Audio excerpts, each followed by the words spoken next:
ಈಗ ನೆಕ್ಸ್ಟ್ ಕ್ಷೇತ್ರ ಮಹದೇವಪುರ ವಿಧಾನಸಭಾ ಕ್ಷೇತ್ರ. ನಿರಂತರವಾಗಿ ಬೆಳಿತಾನೇ ಇರೋ ಕ್ಷೇತ್ರ ಇದು. ಯಾವುದೇ ರೀತಿಯಾದಂಥ ಗಡಿನೇ ಇಲ್ಲ. ಕ್ಷಣ ಕ್ಷಣಕ್ಕೂ ಒಂಥರ ಬೆಳೀತಾ ಇರುವಂಥ ಕ್ಷೇತ್ರ. IT-BTಗಳಂತೂ ಲೆಕ್ಕ ಇಲ್ಲ. ವಿಸ್ತೀರ್ಣದಲ್ಲೂ ಕೂಡ ಮಹದೇವಪುರ ತುಂಬಾ ದೊಡ್ಡ ಕ್ಷೇತ್ರ. ಇಲ್ಲೇ ಇರೋದು ಮಂಡೂರು ಕಸ ಸಂಗ್ರಹಣೆ ಕೇಂದ್ರ, ಇಲ್ಲೇ ಇರೋದು ITPL. ಒಂಥರ ಮಹದೇವಪುರ ಮಿನಿ ಇಂಡಿಯಾ ಇದ್ದ ಹಾಗೆ ಎಲ್ಲ ಇದೆ ಇಲ್ಲಿ. ಮಹದೇವಪುರ ಒಂಥರ ಮಿನಿ ಇಂಡಿಯಾ ಇದ್ದ ಹಾಗೆ. ಪಂಚಾಯಿತಿನೂ ಇದೆ ಇದರಲ್ಲಿ, ಪಂಚಾಯಿತಿನೂ ಒಳಗೊಂಡಿರುತ್ತೆ. ಅದಕ್ಕೆ ಹೇಳಿದ್ದು ಒಂಥರ ವೈವಿಧ್ಯಮಯವಾದ ವೈಟ್ ಫೀಲ್ಡು, ಮಾರ್ತಹಳ್ಳಿ ಸೇರಿದಂತೆ ಇಡೀ ಒಂಥರ ದಿನಕ್ಕೂ ನಾನು ಆಗಲೇ ಹೇಳಿದ್ನಲ್ಲ ಬೆಳೀತಾ ಇರುವಂಥ ಕ್ಷೇತ್ರ ಮಹದೇವಪುರ ವಿಧಾನಸಭಾ ಕ್ಷೇತ್ರ. ಮಹದೇವಪುರ ವಿಧಾನಸಭಾ ಕ್ಷೇತ್ರ ಯಾವಾಗಲೂ ಫೇಮಸ್ಸು ಅರವಿಂದ್ ಲಿಂಬಾವಳಿ ಅವರಿಂದ. ಆದರೆ ಈಗ ಅರವಿಂದ್ ಲಿಂಬಾವಳಿ ಅವರು ಈ ಕ್ಷೇತ್ರದ ಶಾಸಕರಲ್ಲ ಅಂತ ಸುಮ್ಮನೆ ಹಂಗೆ ಹೇಳ್ಬೋದು. ಯಾಕೆ ಅಂತಂದರೆ ಅವರ ಹೆಂಡತಿನೇ ಇಲ್ಲಿ ಶಾಸಕರು. ಮಂಜುಳಾ ಅವರು ಅರವಿಂದ್ ಲಿಂಬಾವಳಿ ಅವರ ಪತ್ನಿ. ಅರವಿಂದ್ ಲಿಂಬಾವಳಿ ಅವರಿಗೆ ಟಿಕೆಟ್ ನಿರಾಕರಣೆ ಮಾಡಿದ್ದರಿಂದ ಅವರ ಪತ್ನಿಗೆ ಟಿಕೆಟ್ ಅನ್ನ ಕೊಟ್ಟಿದ್ದಾರೆ. ಆದ್ರೂ ಈ BJP ಅವರು ಒಂಥರ ಹಳೆಯ ಅಲ್ಲ ಮಗಳ ಗಂಡ ಅನ್ನೋರು ಏನು ದೊಡ್ಡ ಡಿಫ್ರೆನ್ಸ್ ಆಯ್ತು. ಈಗ ನೋಡಿ, ಪುರುಷ ಪ್ರಧಾನ ವ್ಯವಸ್ಥೆಯಲ್ಲಿ ಮಂಜುಳಾ ಅವರು ಪಾಪ ಮುಂದಿರ್ಬೇಕಾದವ್ರು ಮಹಿಳೆ MLA ಆದ್ರೂ ಇಲ್ಲ ಅಂತ ಹೇಳಿಲ್ಲ. ಬಟ್ ಇವಾಗ BJPಯಲ್ಲಿ ರೆಬಲ್ ಶಾಸಕರ ಓಡಾಡ್ತಾ ಇರೋರು ಮಂಜುಳಾ ಅವರ ಅರವಿಂದ್ ಲಿಂಬಾವಳಿ ಅವರ. ಮತ್ತೆ ಸುಮ್ಮನೆ ಹೆಸರು ಮಾತ್ರ ಮಂಜುಳಾ ಅವರು. ಯಾರೇ ಆಗ್ಲಿ ಪಂಚಾಯಿತಿಯಿಂದ ಹಿಡಿದು ಲೋಕಸಭೆವರೆಗೂ ಹೆಣ್ಮಕ್ಳು ಯಾವಾಗ್ಲೂ ಸ್ಟ್ರಾಂಗ್ ಆಗಿರ್ಬೇಕು. ಇಟ್ಸ್ ಓಕೆ, ಹೆಂಗಾದ್ರೂ ಟಿಕೆಟ್ ಸಿಕ್ಕಿರ್ಬೋದು. ಗೆದ್ದ ಮೇಲೆ ಯು ಆರ್ ದಿ ಬಾಸ್, ನೀವೇ ಬಾಸು.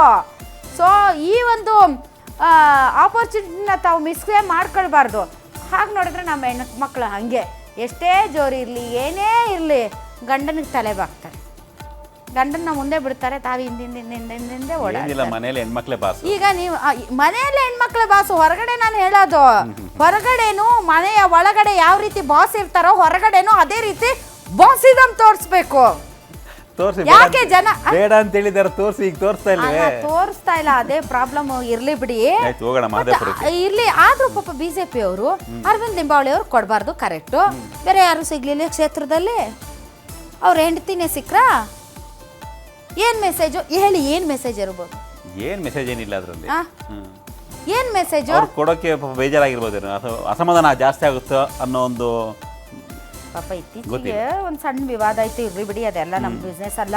ಹಾಗಾದ್ರೆ 2023ರ ವಿಧಾನಸಭಾ ಫಲಿತಾಂಶ ಹೇಗಿತ್ತು ಬನ್ನಿ ನೋಡೋಣ.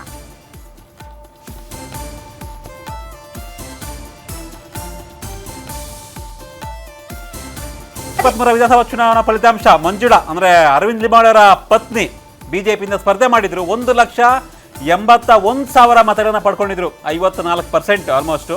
H ನಾಗೇಶ್ ಮುಳಬಾಗಿಲಿಂದ ಶಿಫ್ಟ್ ಆಗಿದ್ರು ಮಹದೇವಪುರಕ್ಕೆ, ಕಾಂಗ್ರೆಸ್ ಅಭ್ಯರ್ಥಿ ಆಗಿದ್ರು. 1,37,000 ಮತವನ್ನ ಪಡ್ಕೊಂಡಿದ್ರು. ಸೊ ಮೀಸಲು ಕ್ಷೇತ್ರ. ಸೊ H ನಾಗೇಶ್ ಮುಳಬಾಗಿಲಿಂದ ಇಲ್ಲಿಗೆ ಬಂದು ಸ್ಪರ್ಧೆ ಮಾಡಿದ್ರು. ಬಟ್ ನೋ ಯೂಸ್, ಮಂಜುಳಾ ಅವರು ಅರವಿಂದ್ ಲಿಂಬಾವಳಿ ಅವರ ಪತ್ನಿ ಇಲ್ಲಿ ವಿನ್ ಆದ್ರು.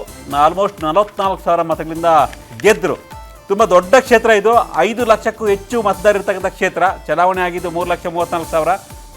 ಸೊ 44,000 ಮತಗಳಿಂದ ಮಂಜುಳಾ ಅವರು ವಿನ್ ಆಗಿದ್ರು ಮಹದೇವಪುರ ವಿಧಾನಸಭಾ ಕ್ಷೇತ್ರದಲ್ಲಿ. ಎಸ್, ಮಹದೇವಪುರ ವಿಧಾನಸಭಾ ಕ್ಷೇತ್ರ. ಈ ಕ್ಷೇತ್ರದಲ್ಲಿ ದಲಿತ ಮತಗಳದ್ದೇ ಪ್ರಾಬಲ್ಯ. ಮಹದೇವಪುರ IT-BT ಕಂಪನಿಗಳ ತವರು. ತೆಲುಗು, ಉತ್ತರ ಭಾರತ, ತಮಿಳಿಯನ್ಸ್ ಮತಗಳ ಸಂಖ್ಯೆ ಹೆಚ್ಚು. BJP ತೆಕ್ಕೆಯಲ್ಲಿ ಇರುವಂತಹ ಕ್ಷೇತ್ರ ಇದು. ಅಲ್ಲಿ ಮಹದೇವಪುರದಲ್ಲಿ ಅರವಿಂದ್ ಲಿಂಬಾವಳಿನೇ ಬಾಸು. ಹಾಗೆ ನೋಡಿದ್ರೆ ಬೆಂಗಳೂರು ಸೆಂಟ್ರಲ್ ಎಲೆಕ್ಷನ್ ಟೈಮಲ್ಲಿ PC ಮೋಹನ್ ಅವ್ರು ಸೋತೆ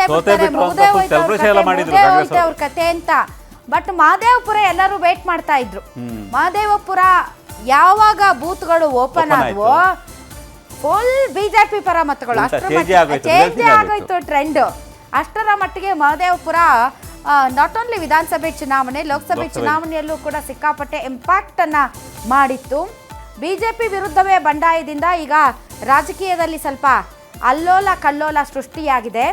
ಯಾಕೆಂದರೆ ಮಹದೇವಪುರ ಮಂಜುಳಾ ಅವರು ಶಾಸಕಿ, ಬಟ್ ಅರವಿಂದ್ ಲಿಂಬಾವಳಿ ಅವರದ್ದೇ ಪ್ರಾಬಲ್ಯ. ಈಗ ಒಂದ್ಸರಿ ಯತ್ನಾಳ್ ಅವ್ರ ಪಕ್ಕ ಕುತ್ಕೊಳ್ತಾರೆ, ಇನ್ನೊಂದ್ಸರಿ ಇನ್ನೊಬ್ರ ಪಕ್ಕ ಕುತ್ಕೋತಾರೆ. ಅವ್ರಿಗೇನೋ ಪಾಪ DCM ಆಗಬೇಕಾಗಿತ್ತಂತೆ, ಯಾರಿಗೆ? ಅವ್ರಿಗೆ ಲಿಂಬಾವಳಿ BJP ಗೌರ್ಮೆಂಟ್ ಇದ್ದಾಗ ಆಗಬೇಕಾಗಿತ್ತಂತೆ, ಅವ್ರಿಗೆ ಮಾಡಲಿಲ್ವಂತೆ. ಮಾಡಲಿಲ್ಲ. ಅವರು ಅಧ್ಯಕ್ಷರಾಗಬೇಕಾಗಿತ್ತಂತೆ, ಅವ್ರನ್ನ ಮಾಡಲಿಲ್ವಂತೆ. ಅವ್ರಿಗೆ ಟಿಕೆಟ್ ಕೊಡಬೇಕಾಗಿತ್ತಂತೆ, ಕೊಡಲಿಲ್ಲ. ಟಿಕೆಟ್ ಕೊಡಲಿಲ್ವಂತೆ.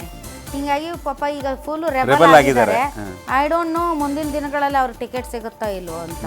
ಅಲ್ಲ, ಹೆಂಡತಿಗೂ ಟಿಕೆಟ್ ಸಿಗುತ್ತಾ ಇಲ್ವೋ ಗೊತ್ತಿಲ್ಲ. ಈಗ ಹಾಗಾದ್ರೆ ಹೇಗಿದೆ ಮೂಡ ಮಹದೇವಪುರ?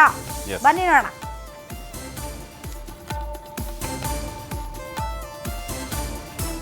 ಮಹದೇವಪುರದ ಮೂಡ ಹೇಗಿದೆ? ಬಿಜೆಪಿಯ ಬಣ ಬಡದಲ್ಲಿರ್ತಕ್ಕಂಥ ಅರವಿಂದ್ ಲಿಂಬಾವಳಿ ಆಗ್ಲೇ ಹೇಳ್ತಾ ಇದ್ರಿ, ಅರವಿಂದ್ ಲಿಂಬಾವಳಿ ಅವರು ಯತ್ನಾಳ್ ಬಣದಲ್ಲಿದ್ದಾರೆ, ವಿಜೇಂದ್ರ ವಿರುದ್ಧ ತೊಡೆ ತಟ್ಟಿ ನಿಲ್ತಾ ಇದ್ದಾರೆ.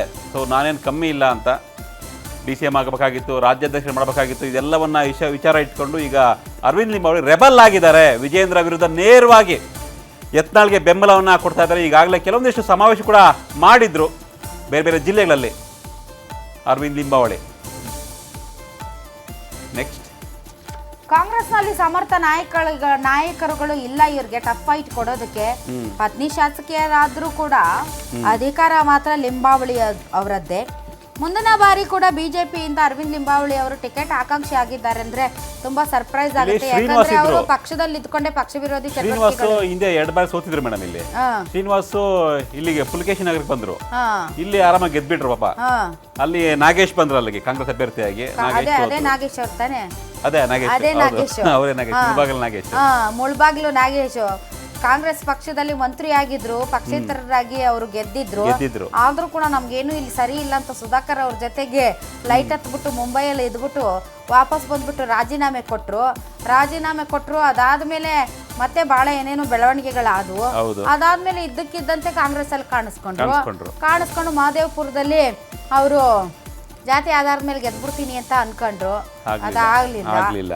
ಸೊ ನನಗೀಗ ಪ್ರಶ್ನೆ ಇರೋದು, ಅರವಿಂದ್ ಲಿಂಬಾವಳಿ ಅವರಿಗೆ ಟಿಕೆಟ್ ಕೊಡ್ತಾರಾ ಅಂತ. ನೆಕ್ಸ್ಟ್ ಬಹುಶಃ ಇಷ್ಟೆಲ್ಲ ಡೆವಲಪ್ಮೆಂಟ್ ನೋಡ್ತಾ ಇದ್ರೆ ಅರವಿಂದ್ ಲಿಂಬಾವಳಿಗಲ್ಲ, ಅವ್ರ ವೈಫ್ಗೂ ಟಿಕೆಟ್ ಕೊಡೋ ಡೌಟ್. ಮಹದೇವಪುರ ಏನು, ಬನ್ನಿ ನೋಡೋಣ.